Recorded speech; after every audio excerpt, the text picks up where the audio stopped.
Thank you, Matt, and good morning, everyone. Thanks for joining our webinar this morning.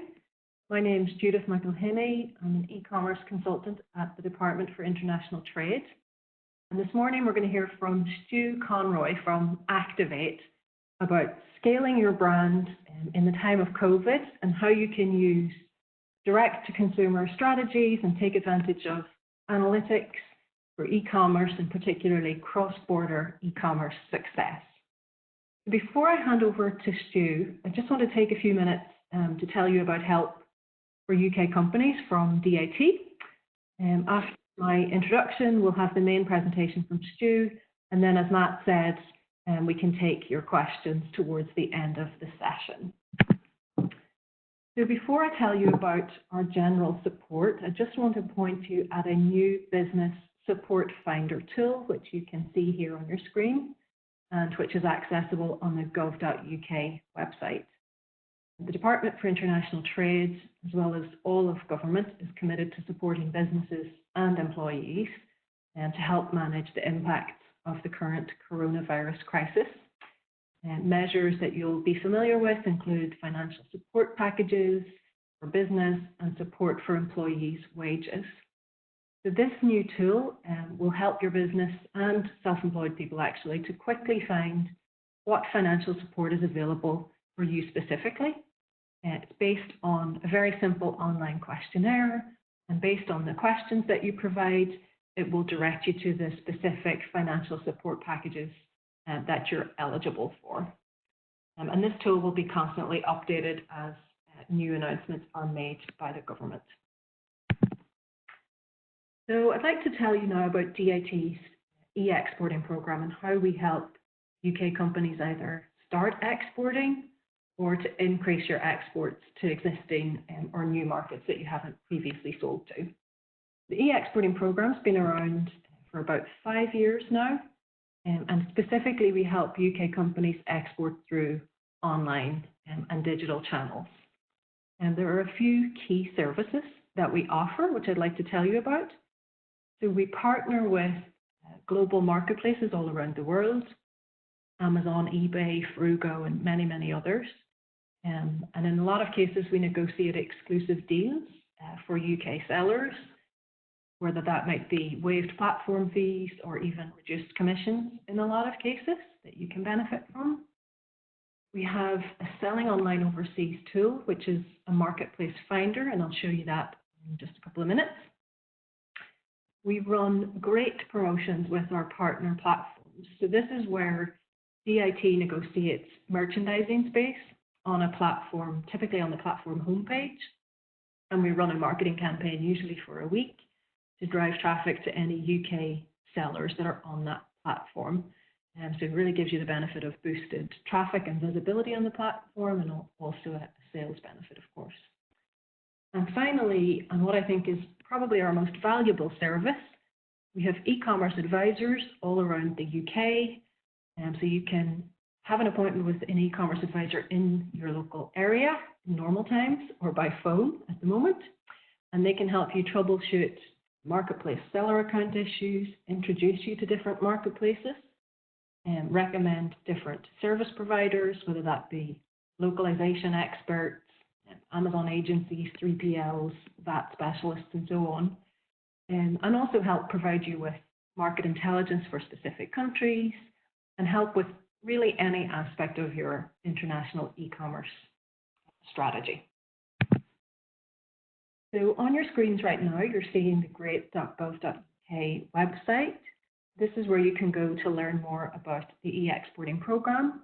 You'll find lots of great case studies on there and see our various tools, and you'll also find the Selling Online Overseas marketplace finder that I mentioned on that website. And this is the marketplace finder or the Selling Online Overseas tool. So with this tool, you basically select your product category that you sell and the countries that you're interested in selling to, and it'll show you all of the relevant third-party platforms that you could be selling on in that market. It'll tell you if we have an exclusive deal with them or not, everything about how the platform works, how much it costs to set up on there, and so on. And you can also apply directly from the tool and to sell on the platform. So at the end of today's slides, you'll have our contact details. There's also going to be a link on the very final slide to request an appointment with an e-commerce advisor if you'd like to do so. And so without further ado, I'm now going to hand you over to Stu from Activ8. Thank you very much, Judith, and thanks for inviting us to share some information on a little bit how we're helping brands scale across global platforms. So I will switch my camera off at this point, but I'll come back for the Q&A.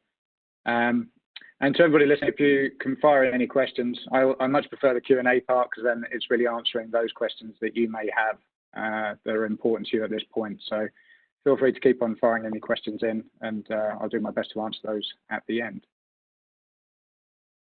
So scaling a brand in the time of COVID-19, for me and the team at Activ8, we've been running for 20 years. And okay, this is unforeseen, but we've been through various challenges over those 20 years, from warehouse fires to various Amazon suspensions and the like.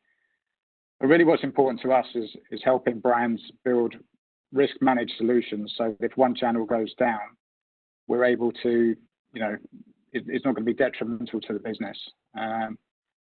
And over the next sort of 3 points, sorry, just click that one there. Yeah, sorry. Activ8, we have a team here in the UK, and we have offices overseas where we're helping sellers reach those markets, and through what we saw as the essential services for them to be able to scale into those areas. So a lot of people, there's all these videos of like how to 10x your business, and I'm not saying that you can't do that. It probably works in about 0.02% of cases, but from really solid foundations, you can explore these overseas markets as well as domestic markets to scale your brand. Having sold for the last 20 years, I think it's, all of these platforms have changed dramatically, and it's now more important than ever to really build brand and have those unique niches, which isn't always easy, but it can come in a variety of different guises that we'll go through today. So our own services include things like Amazon PPC and management, but it's also a lot of the operations side and fulfillment solutions, be it in North America or in Asia, so that we can really drive more profit into each brand. And the more profit, the more money we can save on the operations side, the more we can, have money for marketing activities or profit in your pocket. We all want to make money. It's important to me, the IT asked me to speak today because I think it's never been more important for us with the wealth of talent that we have in Britain, and getting that out into these different arenas where the British brand is so highly regarded in terms of design and manufacturing capabilities. So if we can get more British brands doing well overseas, then it's good for our economy, which will be even more important in the next period. So today we're going to be covering scaling the brand and looking at different markets and of sales and marketing, the methods for increasing the reach in those areas, and also looking at the supply chain issues or supply chain solutions that we can use to maximize performance in those territories. So it's never been easier to switch on platforms, and you can suddenly get in front of 100 million users in a particular territory very easily. But the challenges are that when you do that, it's having a strategy so that it's all joined up, and making sure that, one, your customers are there, but also that you can reach the relevant audiences in those territories, and also you're not conflicting with other channels. So there's various platforms that you can put your product on, whether it's you initiating it or being invited to sell on platforms such as Beauty Bay or Mr. Porter. But all the time we have to be looking at, are they right for the brand? And is it going to add value from the awareness, or is it going to start impacting our own profitability as we scale in those territories? So we always want complete control of those systems to understand what's happening at any point. And just it can be complex. To give you an idea, it used to probably about 10 years ago, it used to take me about 45 days to get reports back from marketing companies, from marketplaces across the across the world. And that would be in spreadsheet form and wouldn't be overly interesting to us, and a little bit useless for us to action that data. Today we can get that information from around the world in half an hour of transaction, which just makes it so much more powerful to get the very best out of these platforms and see where our customers are, how they're engaging, what products they're buying, what products they're buying together. So it's important as you go into these different platforms to understand exactly what's happening with the customers and what data is there. As I said at the beginning, it's all about mitigating those risks to the business. And if one goes down, there's been many strategies about just Amazon only or one particular marketplace only business models. But to me, it just puts too much risk on the business. So we're always looking at those opportunities, but still being able to manage them. So continually we're learning from the data, and to give you an example of how you can be using that data, with one client last year, all of the data they were sitting on wasn't being used as best as it could. So you've got all of this information about who your high value customers are, what products they're buying, what products they're buying together. And from that, we were able to take the high performing customers. I'm not sure if you're familiar with Facebook, but you can build like-for-like audiences on a platform like Facebook. And if you build those from your high-value customers, you can increase conversions. And in this instance, by taking their high-value customers, putting them into a Facebook audience builder, and then running the same ads, we were able to improve their conversion rates by 2%, which to them, they're a growing company that equated to a forecast £350,000 increase in revenue for the next 12 months, just from using the data that they were actually sitting on. So if you're running websites, again, we always prefer that you run your own website because it's the best place to capture data. And it's estimated that between 75 and 90% of people that go to your website will still go to a platform that's dominant in that territory. So it could be Amazon in North America, or Alibaba or Tmall. People will always go and check those sites anyway. So you might as well send them to your website and capture the information there. And that's where you can have the best conversations with your customers.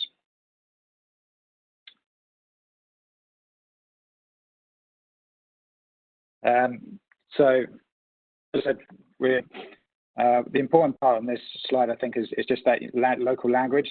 So we work with, in North America, we work with content providers who are familiar with the audience of the local audience and what sort of content they want to see. And when we've basically sold tech accessories for 20 years, and what we could see from the different buying habits in just that one category was, North Americans bought different products to the Asian markets, which bought different products to the European markets. And it's important to understand what the local audience wants to see.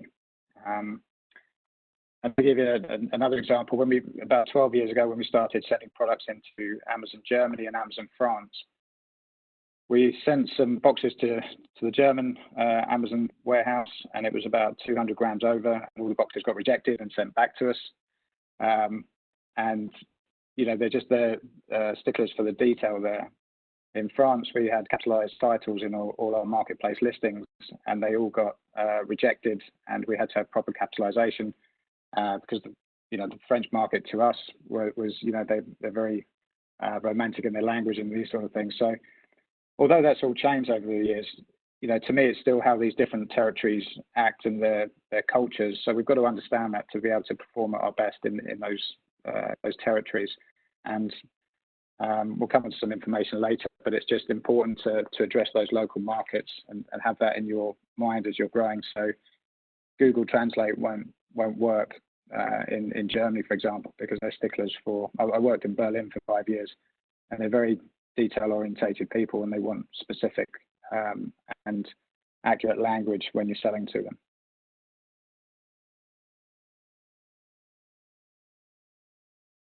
So as I said, we want to be making sure that all of our activity is all joined together, and making sure that we can get the data for these customers to from our customers to continually improve our performance. The brand visibility, like there's different platforms, you know, Facebook and Instagram are these global platforms, but I think what's going to be important for the next 3 to 5 years is looking at these platforms as they become marketplaces themselves. So WhatsApp, Facebook, YouTube, Instagram are all going to become transacting platforms. So they've got the customers from the social perspective, and now they're all going to be moving to more transactional platforms. So how that works and how the technology behind it isn't yet known, but if you're planning for scale over the next 3 to 5 years, these are the sort of areas that you need to think about. Also, with somebody like Shopify, they're building the fulfillment networks, and you know, again, we're just looking at how that's going to pan out as linking all these different brands. But you've got to choose your platforms and how much energy you put into them all the time, as much as possible, not getting above sort of 15-20% reliance of revenue on any one particular platform if you can. It's not always easy if you take off on a particular platform. So as I said, designing and marketing for those demographics is just so important, and making sure that you understand what those customers are going to be buying if you're in different territories. I'd say that the important thing is the regulation, and when it's easy to put products into a territory, a lot of people miss the regulations and taxation or any of these sort of pieces. So as much as you're marketing to them, you also need to understand the requirements of those local markets. So we're working a lot in the cosmetic industry and the different stipulations and regulations around those products that people just aren't aware of. So they've switched on the ability to sell in some of these territories, and it just can trip you up. Your products may be in that, you know, in the health sector, may be perfectly viable products, but we want to make sure that they're meeting the regulatory standards across those points. So it can trip people up, and I'd say those are the things that we work more on with brands that are scaling, but then don't realize the impact of that scale. And last year we had one particular customer had gone from 0 to 12 million in the space of about 6 months of run rate, and was unaware of all the taxation and legal implications as they scaled across Europe, mainly in that instance. So we're always, you know, as much as we're marketing to those particular territories, we also need to know that we're legally compliant, and this is a changing landscape. So we had a flurry of clients come to us last year when Germany changed their taxation laws and France changed their taxation laws. So it's something you always have to be on top of. It's not just selling the product, it's making sure that you're compliant at all times. So I feel like I've sort of talked too much about localizing, but again, we've seen in a recent website in Japan, you know, just the power of localizing your language increased. I think it was about 2,000% the sales for a particular client, purely because they'd been selling from an English-based website that was global, but by translating into Japanese and being more locally orientated, they were able to just get, you know, that huge impact on sales. So it's important. What we run as campaigns, again, to be risk managed, is we can ship from the UK globally. I think we delivered to 75 countries last year, and we can make it cost effective through the volume discounting we get. And that makes it so important for brands to go and test the market, but realizing that once you've seen that there is an interest in your products, you're going to get far more scale if you can localize that language. And I think, again, this is the importance of marketplaces, because they make it so easy to translate and use their systems. You know, something like Amazon FBA is such a phenomenal product because of the customer service elements of it. We would always suggest being fulfilled by merchant as well alongside that, so that you can get scale. And if, yeah, when we're talking about coronavirus, with all these categories that were being shut down, having those other channels of being able to reach your client customers was so important. So again, being as risk managed as possible.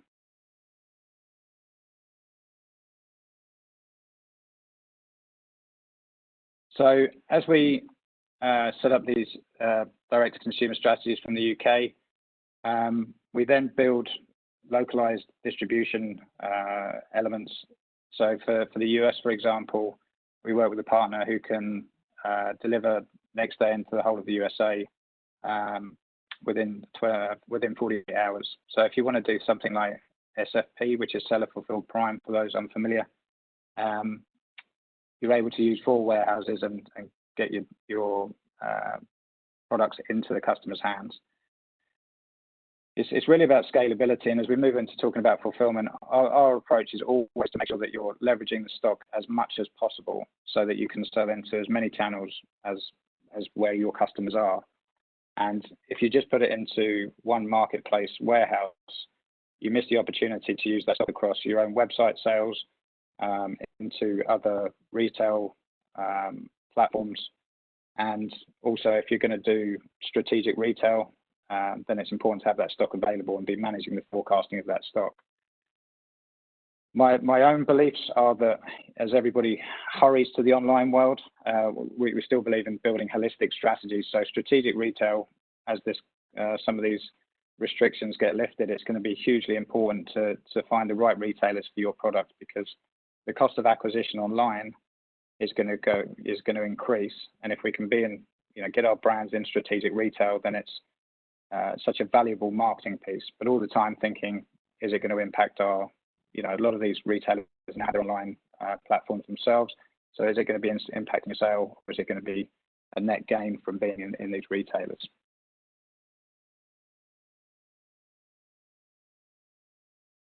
So we work with a number of partners I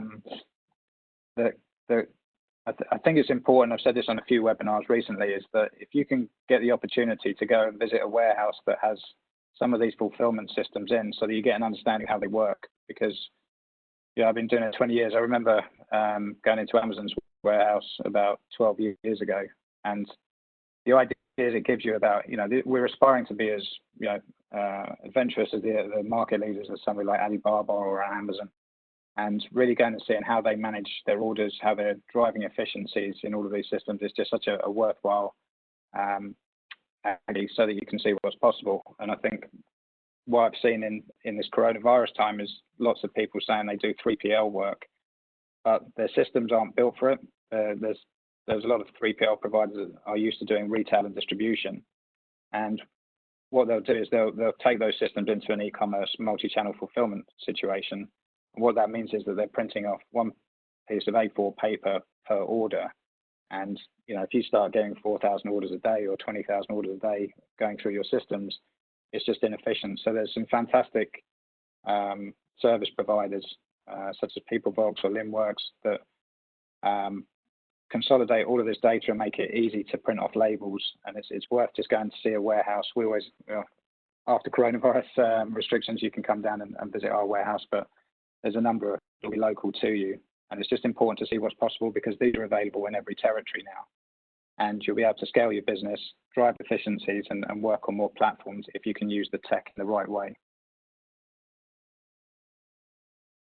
So as you do that, the importance, I think, as well, is just making sure the customers is this whole Wismo piece of where is my order is so important. And we do audits of clients' customer engagement, just to make sure that we're always looking at how we're improving not only their performance, but also their operations, so that they're not unnecessarily, employing people that they don't need to employ. So before barcoded systems were as available as they are today, for us, we were manually picking orders with no barcodes. And what that meant is we were mispicking, it's like 12, 14 years ago.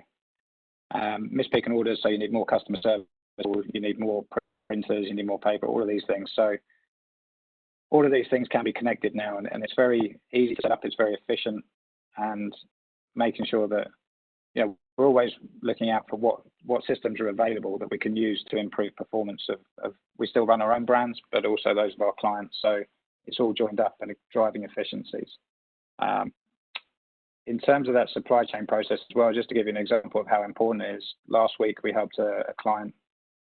There's high costs coming out of China at the moment, but we were able to save them £10,000 on their shipment into the UK, which is huge. And similarly with a company we were working with in December, on their weekly shipments to Korea, we were able to save them £600.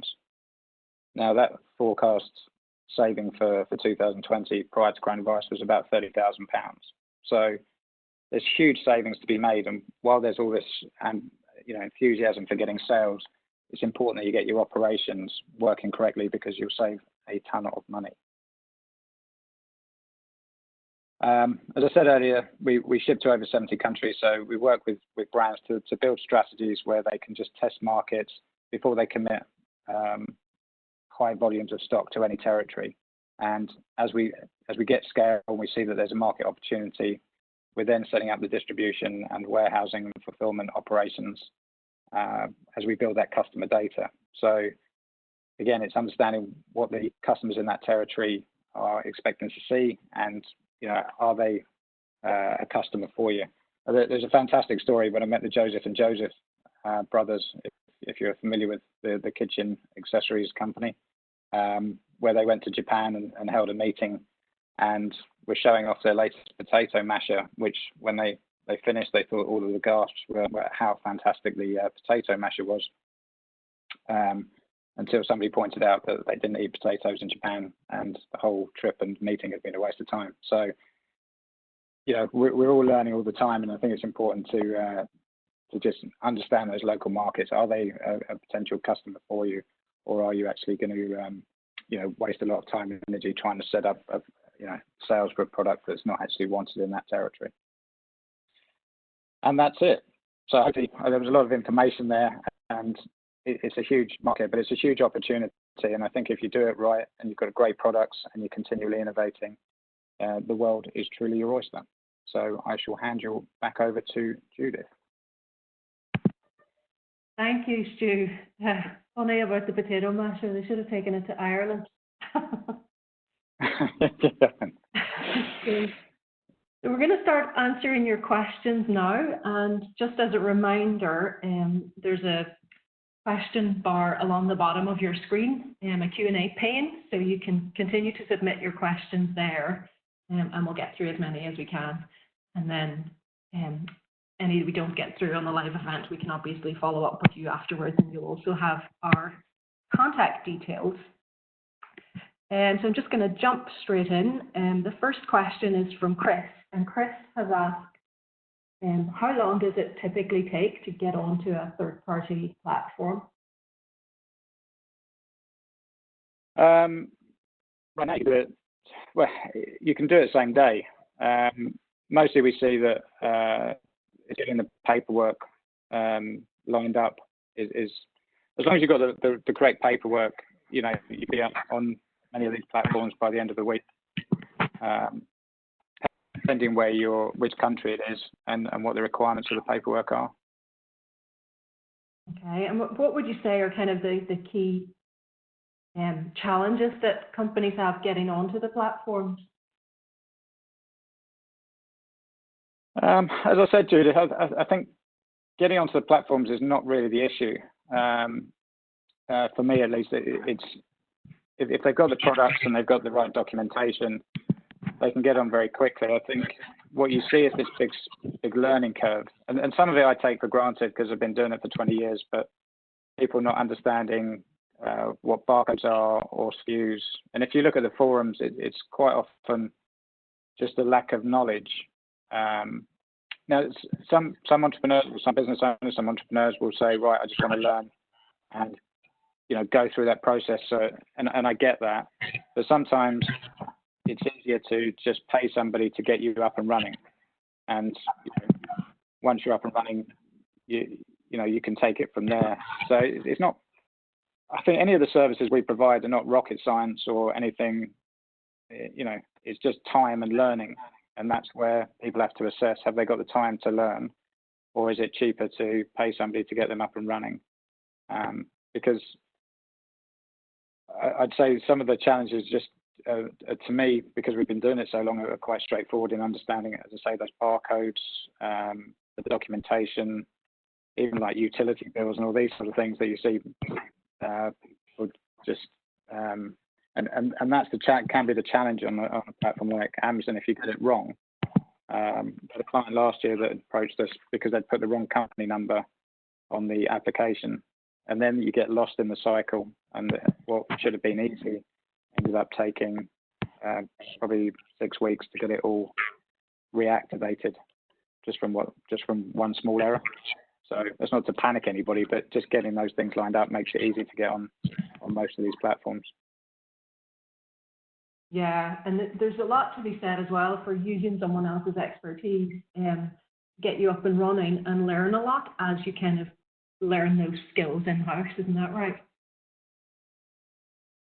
Yeah, so I mean, we do more training now as well, where people, it depends on, every client's different in whether they want to do it themselves or they want a truly agile business where they're not really involved in it. Yeah. I'm passionate about getting founders doing the work they love, because I think too many get lost in running a business rather than they set up a business because they love creating products or doing sales or creating digital content, and they almost get lost running the business. And although, I read Michael Gerber, E-Myth, which was written in the 80s about why businesses fail, and it hasn't really changed in terms of the stats. Even though all these platforms and technologies have changed, it's a mindset that has to change. Yeah. And if founders focus on the work they love doing, to me, they'll always have more chance of success. Okay, so there's lots of questions coming in about sharing the slides, and yes, we will be sharing the slides after the webinar. You'll get an email most likely tomorrow with a recording, so you can view it over again, and a link to the slides as well. And in addition, you'll also have on that the ability to contact your local DIT advisor, which Gavin has been asking. So questions coming in on alternatives to Amazon. So obviously Amazon's really well known, but I've got 3 or 4 people asking, what other platforms would you recommend? It's going to depend on the products and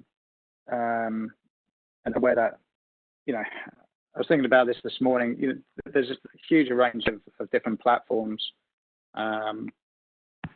Alibaba is doing a lot of work in Europe to get scale there. Rakuten in Asia. But it's really understanding what products are. Is there an opportunity, first of all, to build enough website traffic themselves? Even from the UK, we've seen success with this, that we can build that up and then look at those different platforms. I know Wish is growing at a rate of knots, but it's not going to be suitable for every product, and it's Amazon is so trusted in sort of Europe and into North America, in the same way that Tmall into China. So I'm happy to follow up afterwards if it's a specific sort of question. And what I was going to say, Judith, we're running like free discovery meetings at the moment, so over half an hour we can give a one-page kind of strategy document for which platforms we believe are best, and give some insights into that side.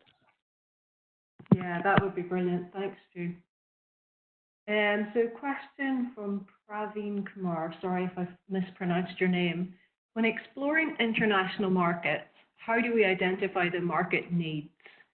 So I think he's asking about demand, basically. How do you identify where there's good demand for your product?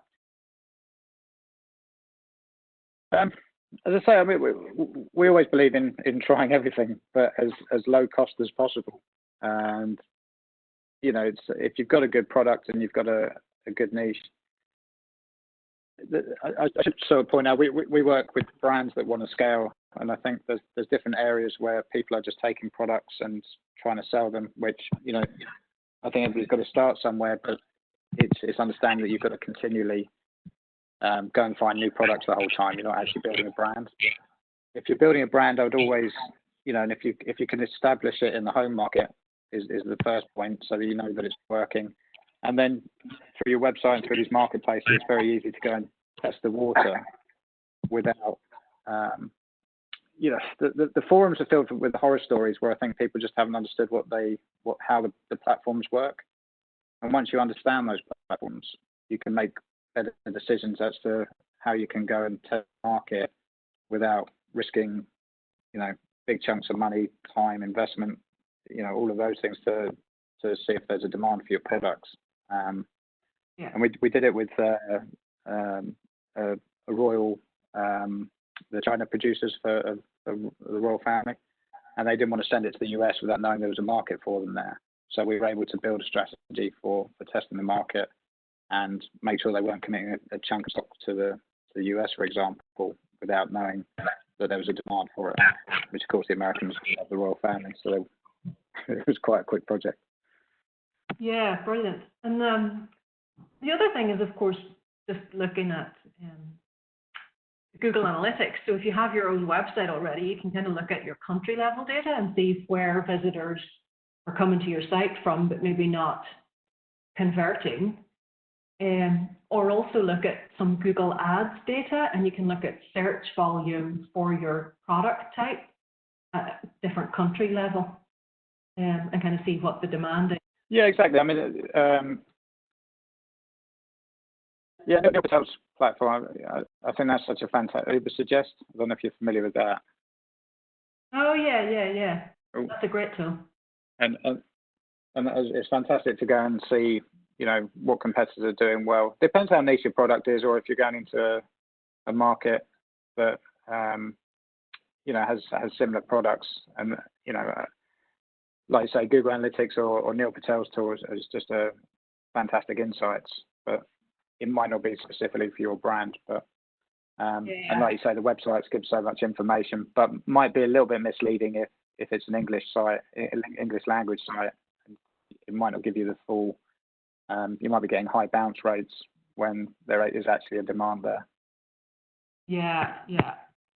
Okay, so a couple of people are asking, how do we handle channel conflict? So if you're selling on marketplace platforms versus your own website, and you obviously mentioned strategic retail partners. So what's your kind of recommendation there in terms of avoiding conflict?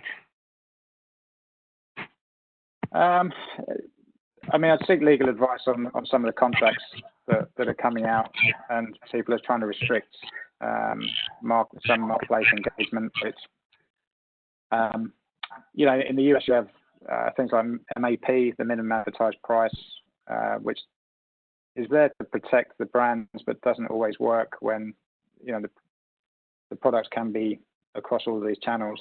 I think the important thing is, as long as you know who you're selling to, and if you look at somebody like Nike, who are restricting reducing their retail footprint from, I think it's like 100,000 retail outlets or 30,000 key retail points down to 40 key partners.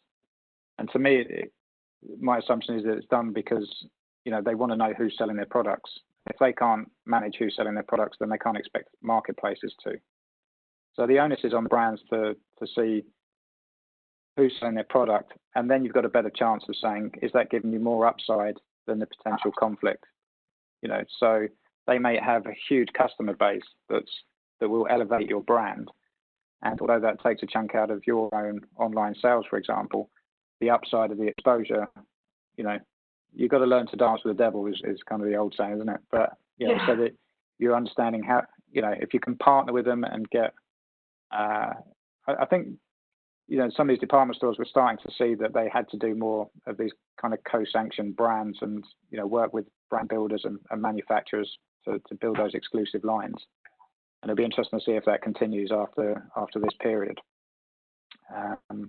yeah, so it is the upside. Once you know who you're dealing with, you've got control of the supply chain, you can see what the upside is versus the, the impact on your own profits.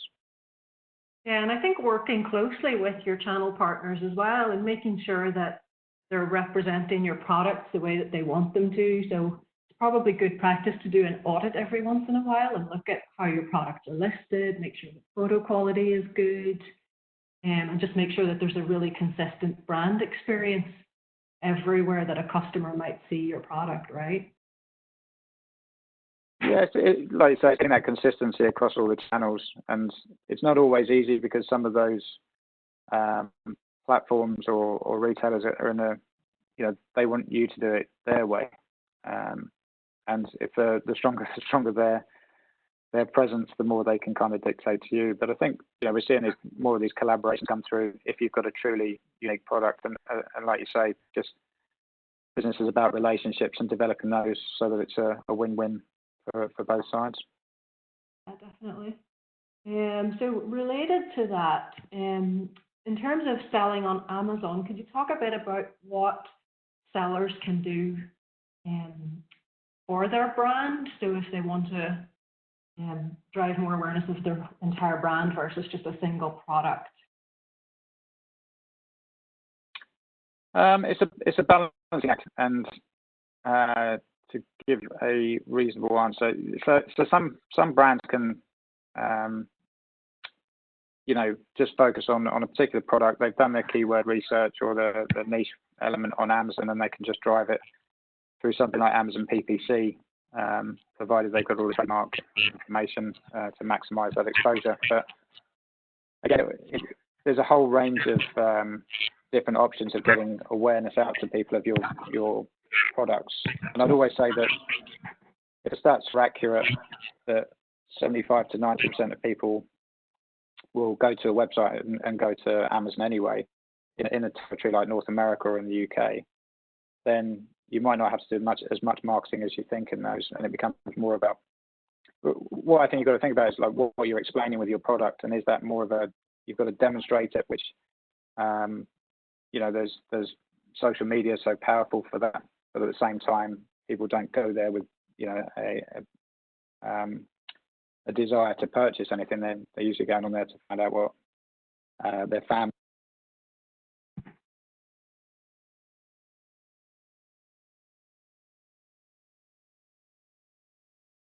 George?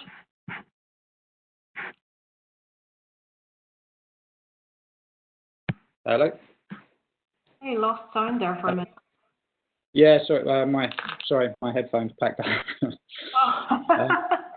Live webinars for we only lost. Hopefully you can hear me okay. So it's really, again, looking at that whole marketing strategy, and even something like direct mail at the moment is getting higher conversion rates than some of the more digital platforms. So people's doormats are free, and they're free of space. So putting something through somebody's letterbox is actually getting higher conversion rates at the moment. And also, I think it's been interesting. Yeah, I think the fascinating thing for me, Judith, was like we've always looked at building risk-managed solutions. So when all of the coronavirus hit, and everybody was not sure which way everything was going to happen, but Amazon stopped advertising on Google. So the cost of acquisition for brands that have a good website was actually very strong. And it's just marrying those things up between what traffic you send to your website, what you can do to advertise your products. There's very specific work you can do on an Amazon platform itself, but it's tying that into opportunities across other platforms. Yeah, exactly. Okay, question from Gary on tax issues. Yes, definitely. Are there tax issues for a UK company holding stock in the US and fulfilling US customer orders for that stock? Have fun with this one, Stu. Yeah, great. Love tax. Yes, there will be implications, because as soon as you put stock into the US, I can't remember what it was, 2018 law change, I think it was. When the whole point is, whether it's US or any of these territories, the legislators are all now just getting wise, even though Amazon's been around, say, 25 years. They're all getting wise to what tax should be paid in which state and trying to find a fair system, somewhere like the US that makes sure the tax is paid in the right state. So the Tax Nexus over there, we work with a couple of different solutions over there. TaxJar, which is a more automated process and works for a lot of like marketplace only sellers, and Amazon's changed their system as well to make it easier. And then we work with another company, Sales Tax and More, over there, who in our mind are kind of industry leaders over there and thought leaders on taxation and getting it set right. So yes, you will be the same as you are now in Germany and France, and some of these law changes that have happened in the last sort of 6 months. Brilliant. Thanks for that. Next question is from Rod, but I think a few people are asking this. What kind of margins are you looking at if you're selling on platform? It really depends. I mean, you've got to have enough margin in your product to sustain the fees. So 10 years ago, you didn't need to do any PPC on Amazon at all. It was just SEO. So there was, I think this is you're paying for the exposure that Amazon gets you, and it's so trusted, for example, or some of the other platforms in other territories. So it really depends. You've got to make sure you've got enough margin in the product to start with, and if you're in that position, then you've got to just calculate your fees. There's all these fee calculators to what you end up with as a final margin. But I'd say a lot of people get caught out by not understanding the different fees or the different costs or the different, tax is such a wonderful subject, but when you get into the US and it's sales taxes and that different model, so it is very easy to do, but it's also caught a lot of. So it's easy to get onto the platform, but it's just making sure that you take proper advice on some of these to work out what your end margin will be. Okay. So I can't get a specific margin. There's loads of questions coming in about content management systems, and what I would recommend, guys, is request an appointment with your e-commerce advisor, because they can walk you through kind of the pros and cons of Shopify versus WordPress versus Magento, and for smaller businesses, which platform might be more suitable to get you up and running. And also, I've seen a question from Abdul asking top alternatives to Amazon in the EU and USA. If you take a look at our selling online overseas tool, which I showed you during the presentation, you can find platforms by country, because it'll really depend on your specific product category what the suitable alternative platform would be. Okay, so lots of people asking about specific product categories, Stu. Do you have experience with food and drink, and can you help brands in that sector? We didn't used to, and we're increasingly being asked for it. So yeah, we can. And then depends on if it's like alcohol, and again, the challenge we see here is just making sure the food labelling or particular labelling is right, and compliance if you're going overseas. But yeah, we have experience in that, and happy to follow up. Again, some really good success with some of the brands on marketplaces. But again, it's making sure that they're getting that awareness from. It can be quite